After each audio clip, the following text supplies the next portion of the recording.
উত্তরে ক্রমশই বাড়ছে বৃষ্টি। শুক্রবারও জলপাইগুড়িতে অব্যাহত বৃষ্টি এবং যার জেরে যেমনটা জানা গিয়েছে তিস্তা ব্যারেজ থেকে ছাড়া হলো জল।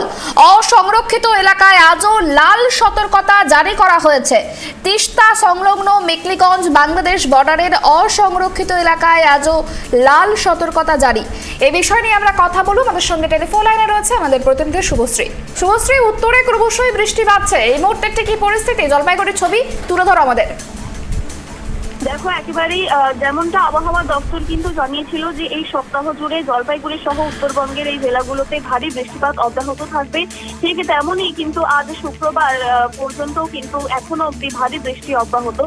এর পাশাপাশি তোমাকে যেটা জানাবো যে তিস্তার মেখলিগঞ্জ বাংলাদেশ বর্ডার অসংরক্ষিত এলাকায় আজকেও কিন্তু লাল সতর্কতা জারি করা হয়েছে প্রশাসনের তরফে, এবং জলঢাকা নদীতে হলুদ সতর্কতা এবং তিস্তা নদীর দৌমোহনের সংরক্ষিত এলাকায়ও হলুদ সতর্কতা জারি করা হয়েছে। আজকে সকাল 6টায় কিন্তু গাজলডোবার তিস্তা ব্যারেজ থেকে মোটামুটি 2000 কিউমেক জল ছাড়া হয়েছে তিস্তা ব্যারেজ থেকে। তেমনটাই কিন্তু সেন্ট্রাল ফ্লাড কন্ট্রোল রুম থেকে আমরা জানতে পেরেছি।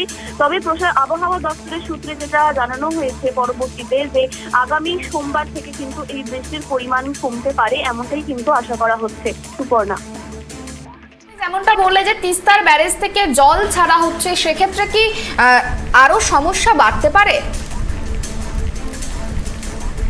নাগারের সমতলে যেরকম বৃষ্টি হচ্ছে তেমনটাই কিন্তু পাহাড়ে অর্থাৎ সিকিম আর ভুটান পাহাড়েও কিন্তু নাগারে বৃষ্টিপাত হয়েই চলেছে, ভারী বৃষ্টিপাত। সেখানকার জল এসে জমছে এই নদীগুলোতে, পাশাপাশি সমতলের জলও কিন্তু সেখানটাতে জমছে। কাজেই তিস্তা নদীর জল সে কারণে বেড়ে যাচ্ছে। কাজেই তোমার জল না ছেড়ে কিন্তু কোনো উপায় নেই। সেই জল ছাড়ার ফলেও সেই জলস্তর খানিকটা হলেও বৃদ্ধি পাচ্ছে। সব মিলিয়ে কিন্তু কার্যত বিপন্ন অবস্থায় এই জলপাইগুড়ির জনজীবন কার্যত বিপর্যস্ত। এখন অব্দি নদী পাড়ের বাসিন্দারা কিন্তু সেই অস্থায়ী ত্রাণ শিবিরেই দিন যাপন করছেন। এমন টানা 1 মাস ধরে কিন্তু এই ছবিটা জলপাইগুড়িতে আমরা দেখতে পাচ্ছি, সেই চিত্র কিন্তু এখনো বদলায়নি। কাজেই কার্যত বুঝতেই পারছো যে কতটা বিপর্যস্ত অবস্থায় রয়েছে এই জলপাইগুড়ি সহ উত্তরবঙ্গের মানুষজন। প্রশাসন কিন্তু বেশ এই বিষয়ে তৎপর রয়েছে, প্রশাসনের নজরদারি চালানো হচ্ছে ক্রমাগত। এমনকি তোমাকে জানাবো যে নবান্ন থেকেও কিন্তু 24 ঘন্টা নজরদারি চালানোর একটা নির্দেশ দেওয়া হয়েছে। সেখান থেকেও যেমনটা কন্ট্রোল রুমের মাধ্যমে এই পরিস্থিতির দিকে তারা নজর রাখছেন। পাশাপাশি জেলার যে কন্ট্রোল রুম সেখান থেকেও কিন্তু এই পরিস্থিতির উপরে নজর রাখা হচ্ছে। প্রশাসন কিন্তু তৎপর রয়েছে, যদি কিছু বন্যা পরিস্থিতি আরো বৃদ্ধি পায় সেক্ষেত্রে কিভাবে সামাল দেওয়া যায় সে বিষয়ে কিন্তু প্রশাসন সবকিছু রেডি রেখেছে।